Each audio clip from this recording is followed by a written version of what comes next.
Subscribe to our YouTube channel and press the bell icon to get the latest updates. Almost exactly a month back, we had recorded an episode of Cut the Clutter. It was numbered 875. I'll share it with you, where we talked about the ceasefire agreement between Pakistan government and Tehreek-e-Taliban Pakistan. And that had led to some protests, particularly from the family members of those who had lost their children in the army public school attack in 2014, where almost 150 people were killed by 6 of these Tehreek-e-Taliban Pakistan terrorists who walked in Pakistani army uniforms and killed the children of Pakistani armed forces officers. Now, that agreement was signed a month back. It was an interim ceasefire for a month during which both sides had to fulfill certain preconditions, particularly the Pakistani government side. Exactly a month later now, that ceasefire has unraveled. So the chief of the Taliban has come out, chief of the Pakistani Taliban, Tehreek-e-Taliban Pakistan.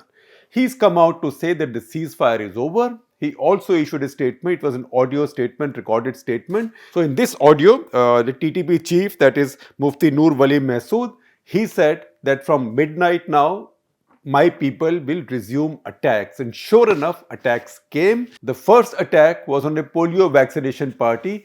As you might be familiar, in Pakistan, particularly in the tribal areas, in the border areas with Afghanistan, a lot of the conservative groups are against polio vaccinations. They consider it evil, devil, whatever they choose to call it. And that's the reason Pakistan, unfortunately, is one of the few countries which has still not been declared as free of polio. In fact, even when people like us have to go to Pakistan, as I did the last time, I think if I remember correctly, in 2015 for the Lahore Literature Festival, I had to also take those polio drops at our checkpoint before going into Pakistan, because our health authorities insist that any Indian going into Pakistan also has fresh immunity to polio. So this was a team of polio vaccinators, poor fellows. They were attacked by TTP in their resumed violence after that 1 month ceasefire, 1 month break, and they claim they killed 2 policemen among the police party escorting this polio vaccination team. Polio vaccination teams have to be escorted by police or paramilitary forces in those areas. So they killed 2, they claim. Pakistan government confirms the death of 1, probably the other is injured, we don't know. But the fact is that the ceasefire is over and attacks have started again. Now, this ceasefire had been brought about by a lot of strong intervention from the Afghan Taliban. You remember that when General Faiz Ahmad, the former ISI chief, he had gone with his swagger to Afghanistan, to Kabul, to Serena Hotel, and remember that cup of tea without the saucer, and his ambassador, Pakistan's ambassador Mansoor, to Kabul, grinning on the side, right? That picture. Then it was said that Afghan Taliban have said they are grateful to Pakistan for all the help in helping, quote unquote, liberate Afghanistan. So they will hand over any TTP people to the Pakistanis or bring about some kind of peace and settlement with them. This ceasefire, it is well known, was brought about with the intervention of the Afghan Taliban, particularly in host area where the Haqqani group is very powerful. In fact, that is their Karam Bhumi, so to say. So Afghan Foreign Minister Amir Khan Muttaqi had also helped bring about this ceasefire by mediating. Now this ceasefire is over. Why is it over? Now TTP, the Pakistani Taliban, saying that one reason the agreement is broken down and it's not being extended, ceasefire is not being extended, is that Pakistan government has not shown good intentions. They have not come to us with clean hands. So they say 102 TTP prisoners who were to be released, they have not been released. Initially, Pakistan government had released a couple of dozen, saying these are chota-mota fellows, these are foot soldiers, none of them is the leader. So obviously, TTP wanted some leaders to be released too. So there was a list of 102. They said they were not released. Then they also claim that in many areas, Pakistani armed forces have still been carrying out raids and searches. These are areas like Laki Marwat, Swat, Bajaur, Dir, Swabi. These are all areas in Pakistan's frontier areas, or what is called as KPK, Khyber Pakhtunkhwa. Now, there's a bunch of readings on this, and I'll share them with you. One is from Al Jazeera. And Al Jazeera quotes Amir Rana, who's a security analyst in Pakistan, who says this is not the end of war. This was never meant to be the end of war. The talks were a part of the war strategy. Talks on the part of TTP were part of a war strategy. He says it is just war. It's a part of war. So it looks like the TTP bought a respite and then they've decided to carry on. This, however, gets more complicated because other things have happened that challenge the very notion that the rise of the Taliban, the victory of the Taliban in Afghanistan strengthens Pakistan's hand against TTP. Because as we are talking, other statements have come out. For example, once again, TTP chief, that is Mufti Nur Wali Masood, he has said quite clearly that who are we? Addressing his own troops or his own people in the northern zone of his area, he said TTP is a branch of the Islamic Emirate of Afghanistan. Now that almost cuts into Pakistan's sovereignty as well. He says TTP is a branch of the Islamic Emirate of Afghanistan. It is a part of the same umbrella, right? Now this is to say that your hope that Afghan Taliban will turn us over to you in gratitude is misplaced. At the same time, see what the Afghans have said. Zabihullah Mujahid, the globally famous sort of media star of the Afghan Taliban, has said. He has said that the system in Pakistan is not at all the Islamic system, that Pakistanis don't believe in Islam, they don't take religion seriously. This is not what we appreciate. And he has said that the system in Pakistan is no different from what it was for 2 decades before we came into Afghanistan. We, in this case, is Afghan Taliban. So what is happening? Once again, first of all, TTP has shifted the goalposts and they've also redefined who they are. They are saying we are part of the Afghan Taliban.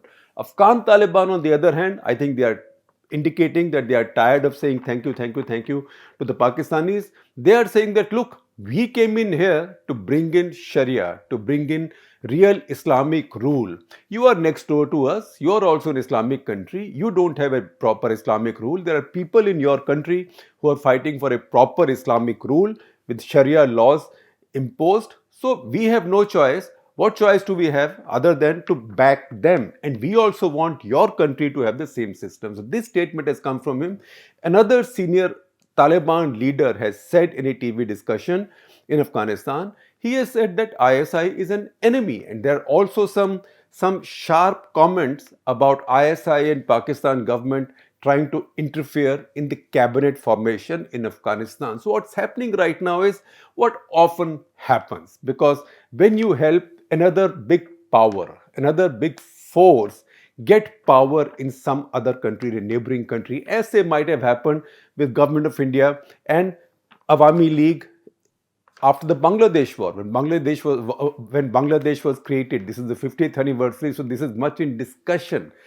If Government of India, if Indira Gandhi's government had not shown the foresight of pulling out quickly and then not continuing to intervene or interfere in Bangladesh politics, then this resentment against India also would have built up very quickly.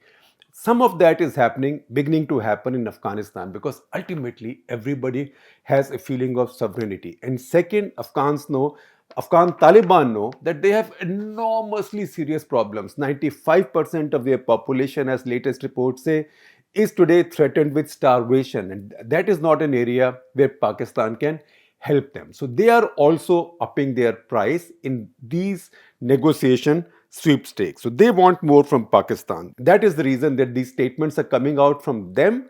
TTP has not just finished the ceasefire, but actually their spokesman, which is Muhammad Khorasani, has even confirmed this attack on this polio team in Tank district. Al Jazeera tells us, and I will share with you an investigation that they had done, that in the last year, there have been 95 attacks in which 140 people have been killed in Pakistan by TTP. And for a day or two, Pakistan government seemed to be a bit taken aback by this development of withdrawal of ceasefire. But now Pakistan's information minister Fawad Chaudhry, such as he is, he said, we have fought them in the past, we'll fight them again in the future too. Why did I say such as he is?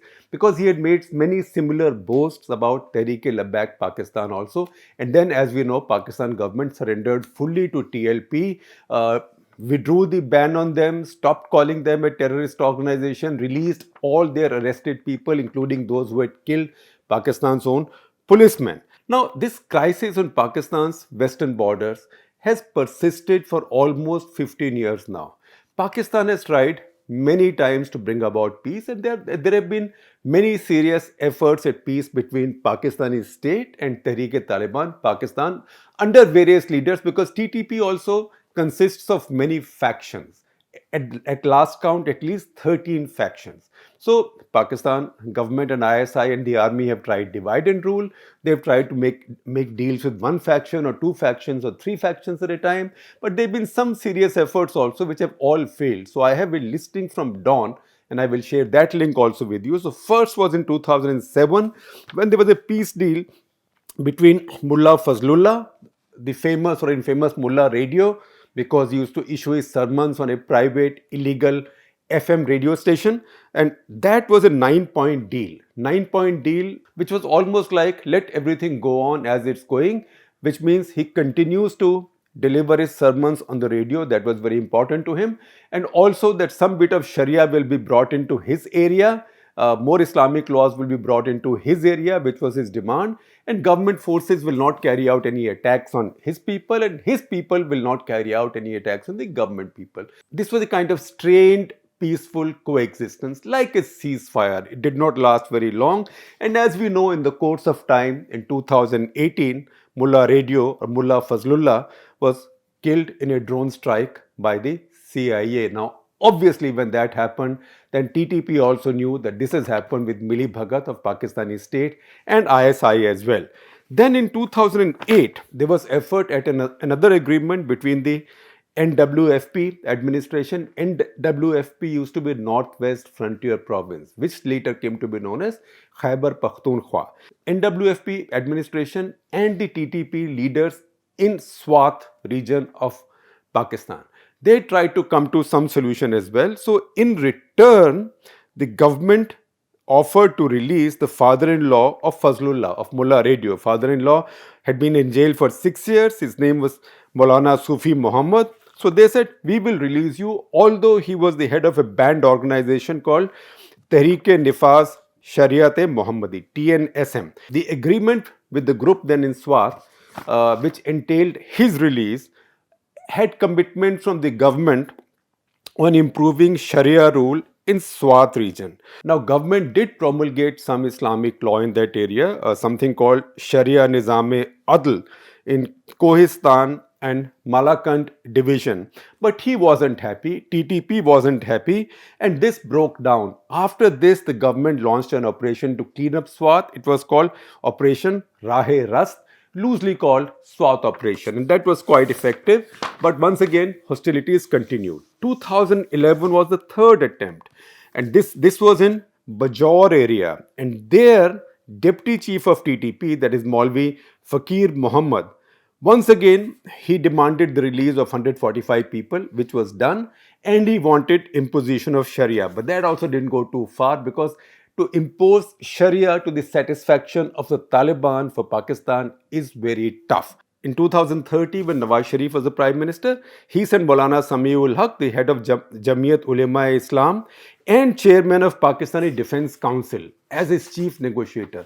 Now, Maulana Samiul Haq is also somebody who in Pakistan, sort of at least in whispers, is called Sammy the Sandwich. And thereby lies a story which I might tell you at some other point of time, or maybe you can Google it. But that also did not go far.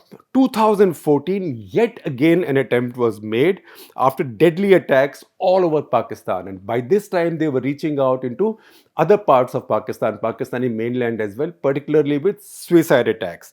Now, first meeting was held in KPK House, that is Khyber Pakhtunkhwa House in Islamabad, just as our states in India have their bhavans in Delhi, Pakistani provinces also have their houses in Islamabad.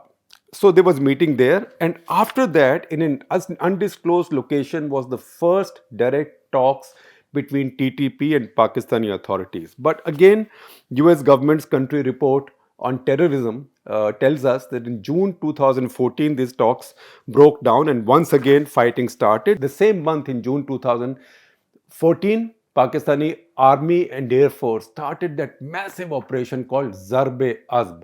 Now, Zarb-e-Azb means a cutting and decapitating strike in a way, and Azb actually was the name of the sword Holy Prophet Muhammad used in many of his famous wars, including the most famous Battle of Badr.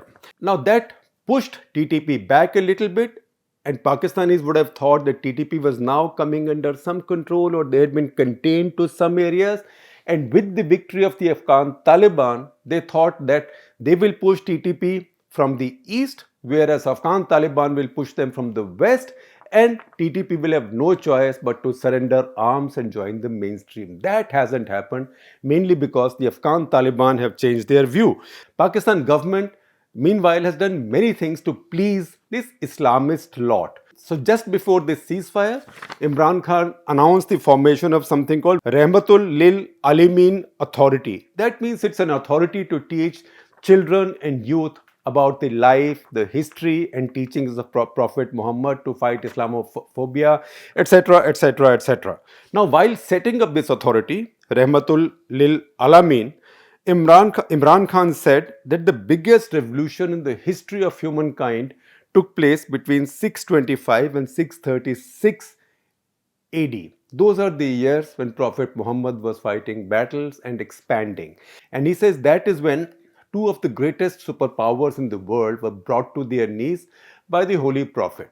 And he says, look, can you imagine if such a thing had happened in Europe? How many books would have been written about it? How would this have been celebrated? That has not happened. That is why we need this Rahmatul Lil Alamin, so Pakistanis could learn more about the glory of the Prophet and his teachings, and thereby these could spread to the world. He has appointed as its head, the authority's head, a man called Ijaz Akram. Dr. Ijaz Akram is a scholar, Islamic scholar, but I've seen some videos of him talking where he basically says that all of Pakistan's problems are coming. He doesn't even blame India. He says these are coming from the Zionist lobby because they are afraid of prophecies made by our prophets and also in our holy scripture. So they are afraid that those prophecies will come true, and that is why Zionists have got all of the Western world together to target Pakistan. So we are now in a situation where Pakistan has conceded more and more and more ground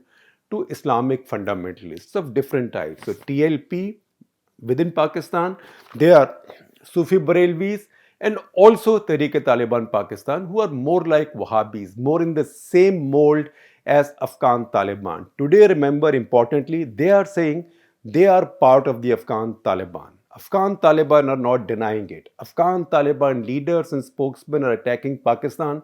They are even saying Pakistan is not sufficiently Islamic. In fact, they are saying Pakistan does not take religion seriously at all. So say about 100 days, 120 days after the fall of Kabul, it looks like that the way the game had settled on 15th of August in Kabul is now unraveling. So at this point, with the end of this ceasefire and the statements coming from Afghan Taliban, we can say that the situation that had come about on August 15 with Taliban's triumph in Afghanistan, their takeover of Kabul, that is now beginning to unravel.